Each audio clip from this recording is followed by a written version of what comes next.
These two pieces of wood are gonna save me $120, and I'm gonna show you how I'm gonna do it.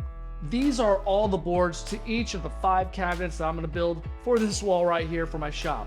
1, 2, 3, 4, 5, and back behind me here, those are the sides that need shelf pin holes. Now there are lots of ways to do this, and you can go buy a shelf pin jig to make it easy, but with those 2 pieces of wood, I can do it on my own, and I've come up with my own unique fail-proof design. All I need to do is take these 2 pieces and turn them into 5 pieces at just the exact measurements. First, we're gonna rip this through the table saw. This jig is gonna be reversible, so if you flip it over, it's gonna coordinate with a different side where the holes are gonna be put in. I need 2 thin strips of this.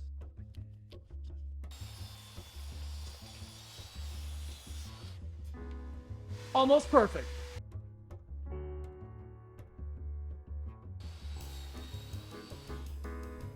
This is one orientation, and so I need to mark my holes according to my plans first.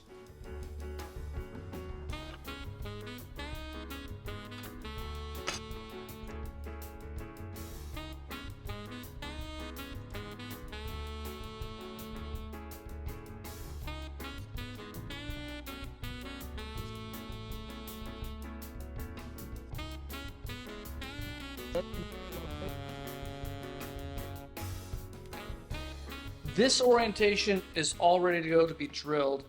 That's this part of the plans right here. I'm going to remove these and flip it this way for the opposite orientation, which is these plans over here, and put these trim like that. Now I need to measure just like I did the other side and mark all those holes.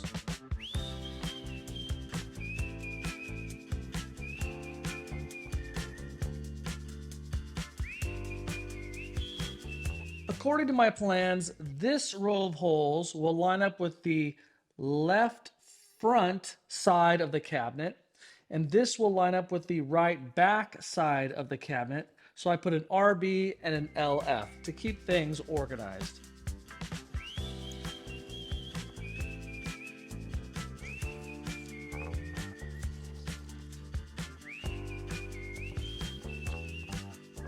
Well, that was fun. Now we're gonna flip it this way and do these 2 rows of holes.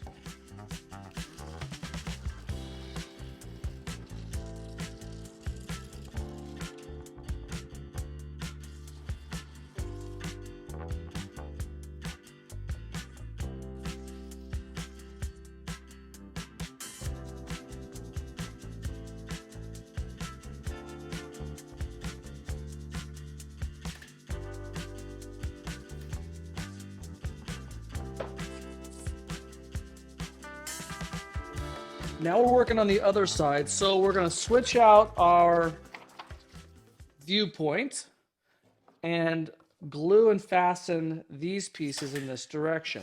But I'm going to flip it around because it'll be a lot easier to work on this side. Use a brace piece for where the gap is underneath. All right, I just realized this piece, it goes over there. So I got to get this off before the glue sets. Not sure if this is going to work.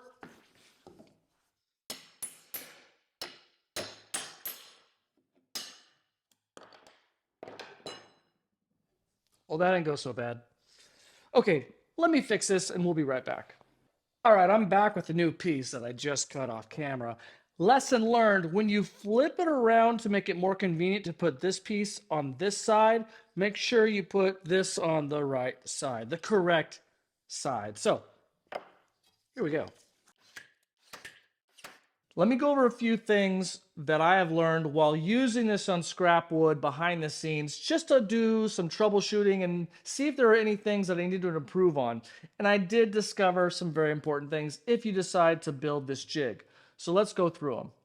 First thing you're going to do is you're going to get your 1 cabinet, 2 sides, and lay them out like this. So this is the back, these are the fronts, this is the bottom, and that's the top. And I labeled them. So I have a piece of tape here that has a big R for right, L for left, F over here for front, B over here for back, B over here for back, F over here for front. And this is the bottom, I labeled it, knowing that that is the top. So label them so you don't get them confused. Another thing that I suggest is, as I was going on the scrap, I would be drilling through these holes, and then halfway through, I would start drilling in these holes. So I suggest putting a piece of tape to cover the holes that you're not going to drill in, so you just don't accidentally drill in those holes, because you can lose focus. And if you have a lot of sides, then chances are you're going to make a mistake at least once. So that's just one little safety measure I suggest. Of course, use a stop block on your drill so you get the exact depth, which should be at least 3/8 of an inch, because the shelf pins standard size would be 3/8 inch depth. But measure yours, because I don't know if every single brand is the exact same. But 3/8 is probably what they are. Also, what I suggest is typically you're going to want to clamp this piece to this piece kind of on the edge of your workbench.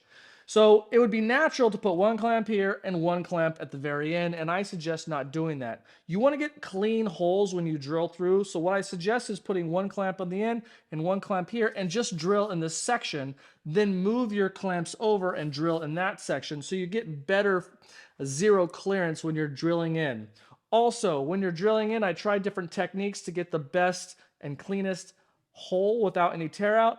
And what I suggest is this, because I tried probably 5 or 6 different methods. So I say drill straight in and straight out in a fairly fast motion. Don't go slow, don't go up and down, don't go twice, just one drill in, one drill out, and you're going to get the best hole that way. So let me show you how this works. As long as you have everything labeled, your orientation is very easy. First off, labeled here, left front. This is the left front. You're going to drill through these holes. Then lift it up, move it over. In the same corner, now you're using the other side, which is the right back, right back. Then flip it over. Of course, you're moving your tape each time. And go to this corner. This is your right front. Right front, you're going to drill these holes. Move it to this side. This is your left back, you're going to drill these holes, and you're done. One thing that I did is I added holes on these ends and these ends, so it goes a little bit deeper on each side. So the holes will come up to about here and here, and you have this much space to work with. I love this jig. It's kind of, in my opinion, a little ingenious because it's one piece. You flip it around, it works great. Just be careful with making sure your orientation is correct. But I gotta say, I like it, and if you like the plans, get the plans, click the link on the description, and it's all yours.